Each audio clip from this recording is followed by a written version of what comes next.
By the way, do you know, safari in Safaricom literally means a journey. You walk with someone bila kuondokea, kwa mazuri ama kwa mabaya.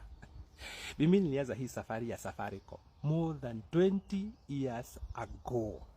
Nakumbuka nikinunua SIM card kwa kamkebe, imepakiwa kwa kamkebe fulani kama haka unaona hapo. Mimi najua Gen Z hamjui hizi.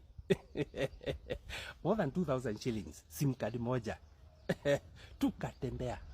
Tukawa na tariffs. Najua hamjui tulikuwa na tariffs kama taifa tariff, terrific tariff. Yangu ilikuanga terrific tariff. Tukatembea hapo. Tukajikuta tena SIM card ziko kwa kapochi kama haka na bado tunatembea tu. Ndio sisi hawa kwa simu ya jamii. Bado tunatembea tu. M-Pesa ikakuja. Tukatembea nayo. Siku hizi Safaricom is everywhere. Imagine Gen Z hamjui kuna wakati tulikuwa tuna scratch. Tulikuwa na scratch cards. Ndio uweke airtime kwa simu. Siku hizi mnaona ikiwa rahisi sana.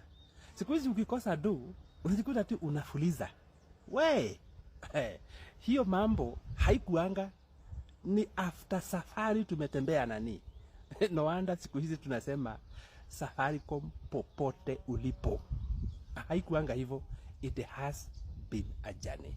That is why we talk about Safaricom. Hamuachani. Sasa kesho yake najua mambo itakuwa bado sawa. Shida huwezi elewa.